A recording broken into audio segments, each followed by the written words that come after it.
Hello everyone, and welcome to another episode of JeremyCraft. We're starting off today's episode as we always do in front of the storage system, but if you've been watching all the previous episodes, you might notice something different about it.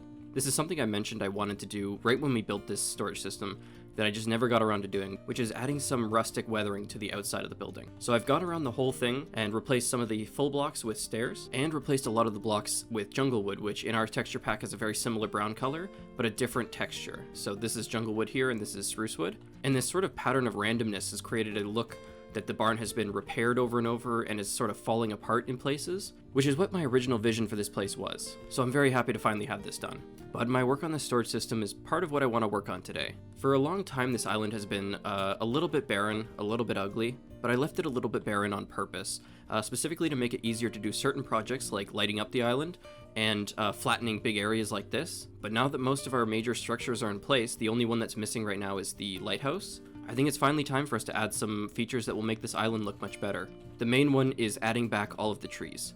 We're not going to add back the oak and birch trees, we're actually going to cover the island in spruce trees. And then the other two things I want to get done, one, the natural path network that's going to wind its way around the island and create sort of a natural, line from point A to point B. And the second one is creating some more defined cliffs. So areas like this, where it's nice and flat, are all going to be changed to look much more natural. So with our two new fancy Silk Touch tools, our Silk Pickaxe and our Silk Touch Shovel, we're going to try and get started on some of those projects. I'll need to gather some materials first, but when I get back, hopefully I'll be ready to work. Really quickly, before we got started on any of the other projects, I wanted to get started with our fishing session. I was fishing for a really long time today, about an hour, and we got some stuff, but unfortunately only 2 leather. A couple books, Sharpness 3, Fire Protection, Efficiency 4, and Punch 1. So nothing too bad, couple name tags.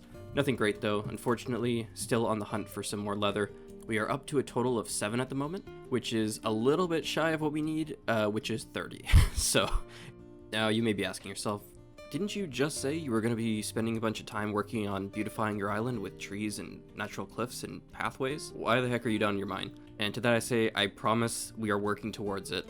There's a bunch of stuff we need to do before we can get going on any of those projects, a bunch of materials that need to be collected. One of those materials is the natural stone that we're going to be using for the cliff faces, but for those pathways we need podzol, gravel, and coarse dirt. 3 items which we do not have an excess of at the moment. So before we can do anything, we're going to have to hop around to a bunch of different places gathering some materials, but I'm going to mine for a little while and I'll see you guys on the other side.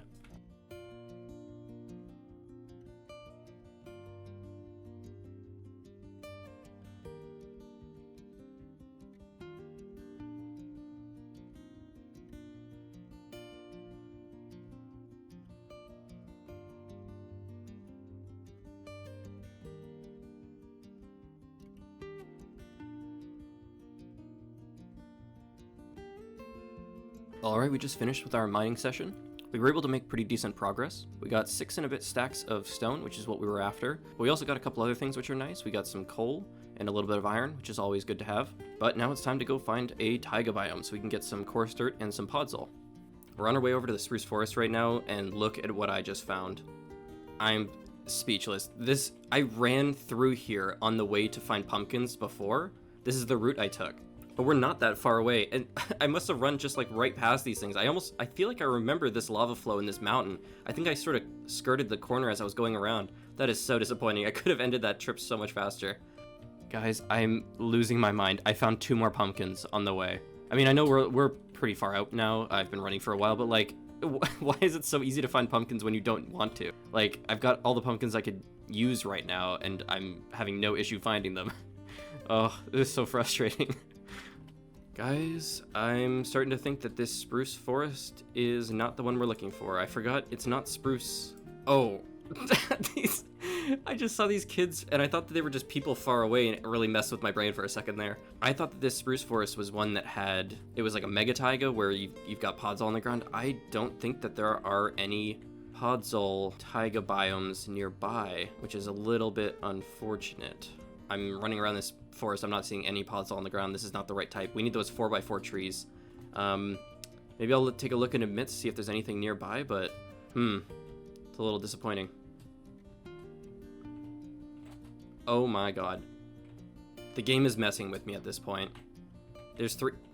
Oh my god. Okay, the game is literally messing with me right now. 1, 2, 3, 4, 5, 6, 7, 8. The game is... Oh my god. I think Minecraft hates me. I can see 3 pumpkins on the hill across from me.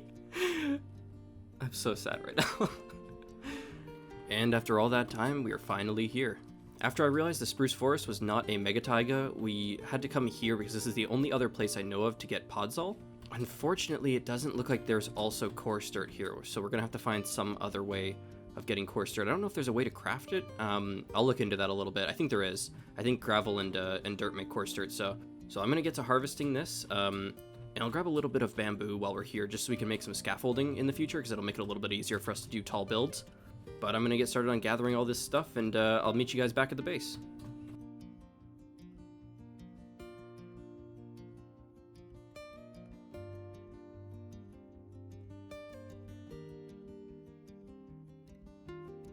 Alrighty, we are back on the island, and this is what we got from our trip. About 7 stacks of podzol, a stack and a bit of grass, and a little bit of dirt.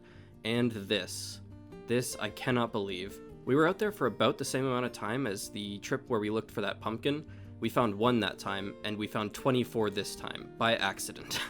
That is so frustrating, but, you know, that's just how RNG works, I guess, so... But we're gonna move on. I did find out that we are indeed able to make coarse dirt out of gravel and regular dirt, and we've got lots of both, so this won't be any problem for us. We've got more than enough for the pathways. We probably went overkill getting 7 stacks of podzol. I'm probably gonna use a stack or 2, maybe. So I'm not too fussed about that. So we're going to work on getting all that set up, and once we're done, we can line those pathways with trees and fill the rest of the island in, and by the time we're done, it's going to look pretty natural on here and looking much, much better. So I'm kind of excited. I'll get working on that, and then I'll see you guys when the time lapse is over.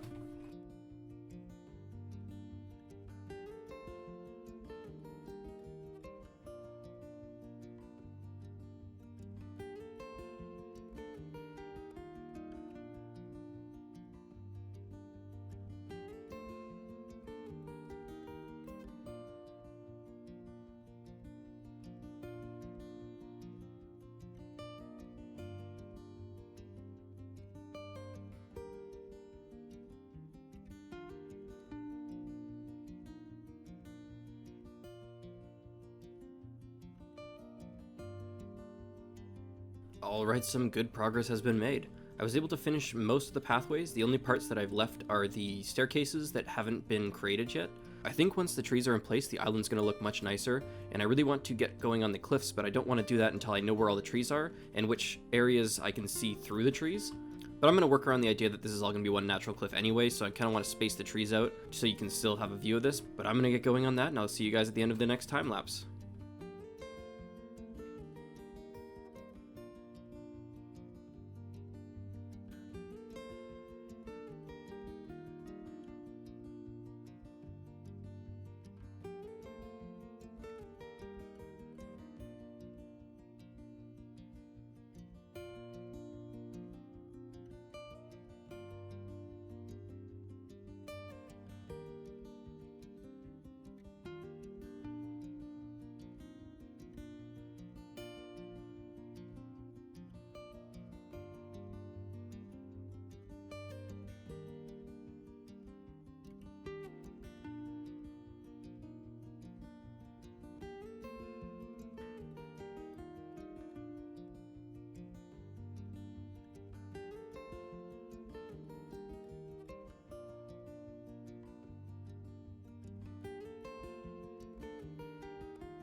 Hey guys, welcome back from the time-lapse. I apologize for how many time-lapses there are in this episode. I'm sure at this point the episode must just be one giant time-lapse, but I'm really happy with the amount of progress we got, and I really wanted to show all of the process of building up this island, so I'm going to really quickly go through some of the stuff that we've done and show you the finished product. So obviously we started with the pathways and the trees. The island was barren for so long that I was starting to worry that the trees actually looked out of place, but now that I've been here for a while, and I'm sure you guys feel the same way, the trees look so much more natural, and the island looks much more alive. After that, we worked on this cliff here. I'm really happy with the way this turned out. The overhang here is a little bit off to me. I'm not sure if I'm necessarily super happy with how it turned out, but I'm pretty happy with the cliff face itself, so there might be some changes in the future, we'll see. Along with that, we revamped this cave here. We added some little puddles, little spaces in the ground, and we made the inside of this much more natural and sort of jagged and random. These little channels here, it's kind of hard to see with my shaders on, I apologize, but these are filled with like water, like as if there's like channels of water feeding through the cave systems. I always find that these channels here make the ground look so much more varied and a little bit more interesting for the eyes. And then we covered the front of the portal with some natural rocks as well to make it a little bit more hidden, a little bit more like natural looking instead of being just a flat square. Now it's got this kind of interesting shape. Next, we worked on some of the staircases. They're not all 100% finished. I haven't done some of the detail work like replacing the stairs with the jungle slabs and stairs like I have on this staircase, which is the most complete one. You'll see what I mean when we get over to the other one. So I added a retaining wall on both sides just to make this feel like it was seated a little bit better. Before I added the retaining wall, the grass coming up to the edge looked very messy. This just makes it look a lot more complete, and like there's actually a structure here to hold back the land from falling in over the stairs. I still haven't fixed this. I keep forgetting that that's there. Over here, it comes down to the other staircase we made. You can see these are all spruce slabs. I haven't varied it up at all with any jungle, but I'll come and do that in a little bit. Now, one problem here at the top of this little island here, I've realized I haven't left myself a lot of space for the lighthouse. So in the future, once we design it, I'm probably going to try and see if I can fit it in this space here and then just extend the landmass around the back. Because pushing it forward anymore is going to ruin this natural path here, which I'm pretty happy with. So we're going to have to extend this little island top, which is fine. I don't think it'll be that big of a deal. And then the last thing we did was this staircase here. I wanted to keep this one pretty simple. I was thinking about adding the retaining walls, but it didn't really fit with the fact that this is sort of a personal staircase, like just the staircase you'd put in front of a house, like a little cottage. It didn't need to be as strong as the one that was, a bit embedded in that mountain over there. So I wanted this just to be kind of natural and simple, and I think it turned out pretty good. I finished the natural path leading up to the house as well, which made this whole area look much nicer. And then the last thing we built was this little gazebo sort of structure. I felt that this area at the top of this hill was very empty, and I didn't really have any plans for what to build there. So I thought that a little hangout, little nicely sheltered spot to sit down and enjoy the view was perfect for this spot, and I'm really happy with how this turned out. I think it really fits this space. You may notice I've got these two alpacas too. You might have seen when I was over here, the wandering trader over there just kind of, I guess you'll see it in the time lapse. I have no idea what actually happened, but he just dropped both of the leads, leaving the llamas on their own. So I just snagged them up, grabbed them, brought them over here, because he's going to despawn, but these guys won't, now that they're on their own, so I just felt bad that they would be left on their own. And I've always wanted to get some alpacas, and I felt wrong stealing them from him, like killing him or finding a way to trap them. They are his, but in this case, he gave them to me, so that's pretty nice. So we got these two guys, and in a minute, I'll probably let them free and let them roam around. I don't want them tied to the post forever. That's, pretty cruel, so I'll let them wander around. Maybe I'll make something more stably for them over there, but I think they're going to enjoy just sort of wandering around with the sheep and chickens, so. But yeah, I'm really happy with today's progress. I don't know how long this episode's gone, since most of this is going to be time-lapsed. This is a lot of work, but it was really worth it. Like, the difference in how the island looked from last episode to this episode is such a huge jump. I'm so thrilled with how this island's turning out. And we're not 100% done with this island. We got a lot more stuff that we can add just to finish up all the detail work and really make it come alive, add some villagers over there, but I think that we're getting to the point now where we're going to be able to start working on the Old West town soon, which I'm really excited to start that project. So, but before we can end today's episode, we have one more thing that we need to do, a little bit of a sad note. During one of the time lapses, I don't know if it'll be visible on screen, but I'll try and include it in the video. One of the sheep, I think, fell to his death. I didn't, again, see it while I was working. I just noticed this after the fact, so we're going to unfortunately have to make a grave for him as well.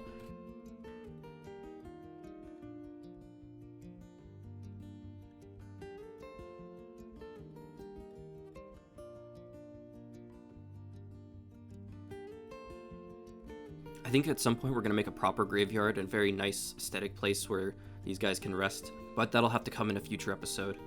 Because as the sun sets, I think it's finally time for us to wrap up this episode. Thank you so much for watching. As always, if you have any questions or suggestions for things you'd like to see us build in this series, please feel free to comment. That aside, thank you so much for watching again and have a wonderful day.